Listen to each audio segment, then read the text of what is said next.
नमस्कार साथियों, नमस्कार दोस्तों। एक थंबनेल पर बात तो जरूर आपको साफ नजर आ रही होगी कि हाफ ईयरली से डर लग रहा है। तो ये छोटी सी वीडियो जरूर देख लो। आज 5 से 7 मिनट की ये वीडियो है और मैं हमेशा से बहुत बड़ी वीडियो नहीं रखता हूं, 5 से 7 मिनट रखता हूं ताकि बच्चों को वो पॉइंट टू पॉइंट बात कर सकूं जो होना है या जो करना है या जो हो रहा है। तो अभी मेन डर हमारे बीच में जो बच्चों के है वो है हाफ ईयरली को लेके। हाफ ईयरली के लिए मैं बहुत एक अनाउंसमेंट भी आपको करूंगा लास्ट में और आपसे फीडबैक भी मांगूंगा। तो हाफ ईयरली से डर लग रहा है तो कैसे इससे निपटारा हम करें, कैसे छुटकारा पाए। उसके लिए पहले सोचो। देखिए, जो काम कोई हो रहा है तो पहले हमें यह सोचना है कि वो काम हो क्यों रहा है, डर लग क्यों रहा है। या तो हमें डर लग रहा है कि हमारा जो सिलेबस है वो पूरा नहीं है, या हमें लग रहा है कि हमारे जो मार्क्स हैं, तैयारी हमें कम लग रही है, या मार्क्स कमाने का डर लग रहा है, पेरेंट्स टीचर्स की एक्सपेक्टेशंस हमारी पूरी नहीं होंगी, या दूसरों से कंपैरिजन का डर लग रहा है। तो ये 4-5 चीजें हैं जो हमें डराती हैं। असल मायने में जितना मैंने एनालिसिस किया है, सिलेबस पूरा नहीं है इससे हमें डर लगता है, तैयारी कम लग रही है, मार्क्स कमाने का डर है, पेरेंट्स या टीचर्स हमें डांटेंगे, उनकी एक्सपेक्टेशंस पूरी नहीं हो पाएंगी, उनकी उम्मीदें पूरी नहीं हो रही हैं, या फिर दूसरों से कंपैरिजन हम कर बैठते हैं कि फलाने का लड़का, उसकी लड़की, वो मेरी दोस्त, मेरी सहेली, उसके इतने नंबर, दूसरों से कंपैरिजन। तो ये 5 पॉइंट हैं जो हमें डराते हैं। इन 5 पॉइंट पर हमें काम करना है। पहले, सबसे पहले यह समझो कि half yearly is equal to final exam नहीं। अगर आप ये सोच बैठे हैं कि हाफ ईयरली जो है फाइनल एग्जाम होते हैं तो पहले तो अपनी बात दिमाग से निकाल दो। हाफ ईयरली मैटर करते हैं लेकिन फाइनल एग्जाम नहीं है। फाइनल एग्जाम ही ये बताता है कि तुम्हें आगे जाना है नहीं। तो ये हाफ ईयरली फाइनल एग्जाम नहीं है। आपकी प्रिपरेशन चेक करता है। हाफ ईयरली एग्जाम करता है कि आपकी प्रेप कितनी है, आपकी तैयारी कितनी है, ये चेक करता है। ठीक है, इसलिए हाफ हाफ सब्जेक्ट भी दिए जाते हैं कि वहां से हाफ टॉपिक, हाफ से वहां से हाफ टॉपिक, फिजिक्स के हाफ, केमिस्ट्री के हाफ। गलतियां पकड़ने का मौका देता है। इनसे डरो मत, ये तो हमें आगे बढ़ाने के लिए आए हैं।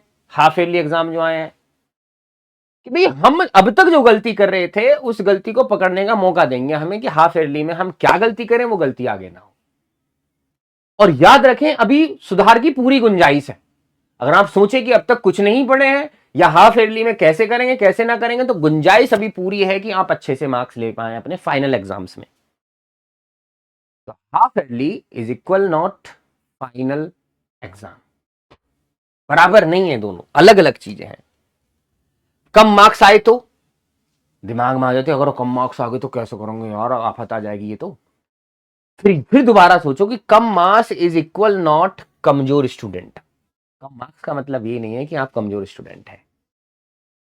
कम मार्क्स का मतलब है कि बेटा, कम मार्क्स अगर आए हैं तो गलती कहां हुई है पता चलेगा, कौन सा चैप्टर वीक है पता चलेगा, कहां ज्यादा प्रैक्टिस चाहिए पता चलेगा। कम मार्क्स का मतलब ये बिल्कुल नहीं है कि आप कमजोर स्टूडेंट है। कम मार्क्स का मतलब है कि अब तुम्हें यह पता लगने वाला है कि गलती तुमसे कहां हुई, कहां गलती कर रहे हो, कौन सा चैप्टर वीक है, कहां ज्यादा प्रैक्टिस करनी है। इन 3 बातों का पता लगेगा तो तुम कम मार्क्स को कमजोर स्टूडेंट से क्यों जोड़ लेते हो, इस बात का पता लगेगा। नेक्स्ट, डर को एक्शन में बदलो। डर लग रहा है जी, हमारे तो हाफ ईयरली आ रहे हैं, कैसे करेंगे भाई? डोंट पैनिक, मेरा प्लान बनाओ। और प्लान लास्ट में, मैंने तुमसे कहा ना, एक मैं खुलासा करूंगा तुमसे, लास्ट में तुमसे फीडबैक लूंगा। ऐसा हम करने जा रहे हैं। Don't panic, mega plan. Syllabus देखो, टीचर्स ने क्या क्या सिलेबस दिया है हमें हाफ ईयरली के लिए। इंपॉर्टेंट टॉपिक्स चुनो, कौन कौन से इंपॉर्टेंट टॉपिक्स हैं, इनमें टीचर्स की हेल्प ले सकते हो। वीक चैप्टर्स पहले देखो आपके भाई, वीक चैप्टर्स कौन कौन से हैं सिलेबस। जैसे 4 चैप्टर आ रहे हैं, 4 चैप्टर में से 3 जो है इंपॉर्टेंट है, एक नहीं है इंपॉर्टेंट। अब इसमें देखो आपका वीक कौन सा है, पहला, दूसरा या तीसरा। जो वीक है पहले उस पर काम करो, स्ट्रॉन्ग पे काम मत करो। जो वीक है पहले उस पर काम करो, डेली रिवीजन करो, क्वेश्चन प्रैक्टिस करो, बात बन जाएगी। तो जो तुम्हारा डर है ना, उसको एक्शन में बदलो। डरते रहोगे तो जिंदगी डर में ही कट जाएगी। जो डर गया सो मर गया, तुम्हें डरना नहीं है। नेक्स्ट देखें, पूरा सिलेबस देखकर घबराना ना। अरे मर गए रो भाई साहब, कैसे करेंगे, तो पेपर आ लिए रो, पूरा सिलेबस ही है। भाई पूरे सिलेबस पर काम ही नहीं करना, हमें काम करना है आज का टारगेट। आज का टारगेट क्या है? आज कौन सा चैप्टर पढ़ना है, आज कौन सी प्रैक्टिस करनी है, आज कौन से चैप्टर का रिवीजन करना है। इन 3 बातों पर अगर टिक लगते चले गए हर रोज तो डराएगा नहीं सिलेबस। भैया आज मुझे माई मदर 66 करनी है, भैया आज मुझे अमांडा वाली पोएम करनी है 10th में, भैया आज मुझे केमिस्ट्री का सॉल्यूशन चैप्टर करना है, भैया आज मुझे ये कर। सिर्फ आज आज आज, फिर से सुनो, आज पर काम करो मेरे दोस्त, कल पर काम नहीं करो। आज क्या करना है मुझे, कौन सा चैप्टर आज करना है, कौन से चैप्टर की प्रैक्टिस करनी है, कौन से चैप्टर का रिवीजन करना है, और इन तीनों बातों पर टिक लगना चाहिए शाम तक। आज वाले पर कल की कल देखेंगे, ठीक है। नेक्स्ट, पेपर में क्या करना है। पेपर आ गया, कुछ बच्चे तो फॉर्म में रह में करके और कुछ घबरा जाए। भाई पहले पूरा पेपर पढ़ो, जो आता है उसे पहले करो, क्वेश्चंस ध्यान से पढ़ो, यदि पता चले कह कुछ रहा कर कुछ हो रहे हो। टाइम मैनेज करो। और मेरे दोस्त, एक सवाल खराब होने पर पेपर खराब मत समझो। बालक एक क्वेश्चन नहीं आता, बालक समझ बैठता अरे मरे अब कैसा करेंगे गिरे। तो बेटा एक सवाल अगर नहीं आ रहा तो पूरा पेपर थोड़ी खराब हो गया। हाँ, पूरा पेपर ही नहीं आ रहा है तो टेंशन की बात है, फिर तो कुछ ना कुछ तुम्हें एक्स्ट्रा एफर्ट्स करने पड़ेंगे मेरे दोस्त। एक सवाल गलत होने पर पेपर गलत नहीं हो जाता। और मेरे दोस्त, कंपैरिजन बंद करो। सबसे बड़ी समस्या हमारी आज की जनरेशन की है कंपैरिजन, तुलना। जो कंपैरेटिव डिग्री में कंपैरिजन होता है, यार फलाने के तो 90% आ गए, मेरे कितने आएंगे, यार उसका तो फर्स्ट डिवीजन आ गई, मेरे कितने आएंगे, भाई मौसी की लड़की के तो 98% आए, मेरे कैसे होंगे भाई। अरे जो फेल हो गए उनको तो देख लो। कंपैरिजन तुम हमेशा ऊपर वाले से ही क्यों करते हो?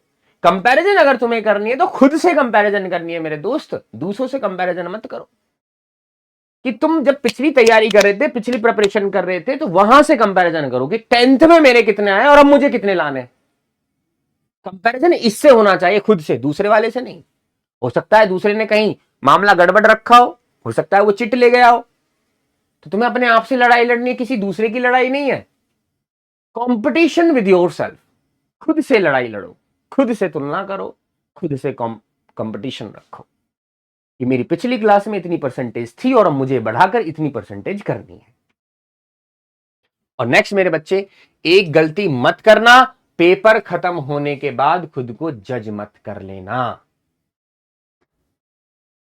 कि पेपर हो गया है ना जी, खुद को जज कर लिया कि मैं तो फेल हो गया, अब ना मेरे बस की कुछ भी, भाई बेकार हो गया, अब तो मैं, मेरे नंबर ना आएंगे, अब अगला पढ़ने की, भाई अगला सब्जेक्ट भी खत्म, फिर तो उसकी भी तैयारी नहीं करता, फिर तो वो उसका जो मोटिवेशन वो खत्म हो जाता है।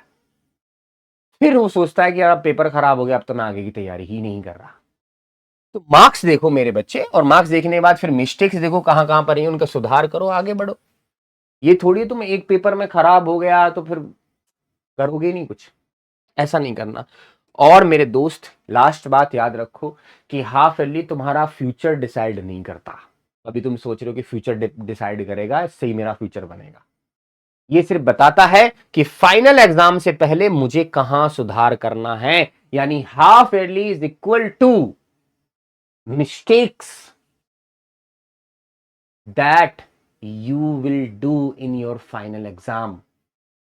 हाफ ईयरली तुम्हें दिखाता है कि तुम हाफ ईयरली एग्जाम में क्या क्या गलती करने जा रहे थे, ये मौका देता है। ये तो बहुत अच्छी बात है, हाफ ईयरली आ रहे हैं, तुम्हें गलतियों का पता लगेगा कि तुम्हारी गलती कहाँ पर है, तुम्हारा वीक पॉइंट क्या है, तुम्हारा वीक सब्जेक्ट क्या है, तुम टाइम मैनेज कर पा रहे हो या नहीं कर, तुम्हारी हैंडराइटिंग अच्छी आ रही है नहीं आ रही है। तो ये तो बेटा रिहर्सल है, ये तो फाइनल एग्जाम की रिहर्सल है, इसको फाइनल एग्जाम समझने की गलती मत करना, ठीक है। और मेरे दोस्त, फाइनल मैसेज तुम्हारे लिए ये है कि डरना नहीं है, तैयारी करनी है, गलतियां करनी है, गलतियों से सीखना है और फाइनल एग्जाम में अपना बेस्ट देना है। अगर तुम हाफ ईयरली दे रहे हो और तुम अपनी गलतियों से सीख रहे हो तो फाइनल एग्जाम में मजा आ जाएगा, पेपर करने में तय है।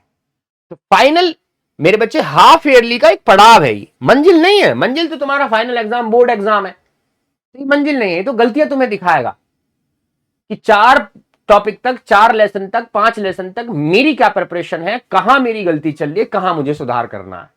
और एक फाइनल मैसेज मेरी तरफ से ये भी है कि जितने बच्चे इसको देख रहे हैं उनके लिए एक मैसेज देना चाहता हूं मैं मेरे दोस्त। उनके लिए मैसेज ये है कि मेरे दोस्त, हाफ ईयरली की अब हम मैराथन जो है वो डिजाइन कर रहे हैं।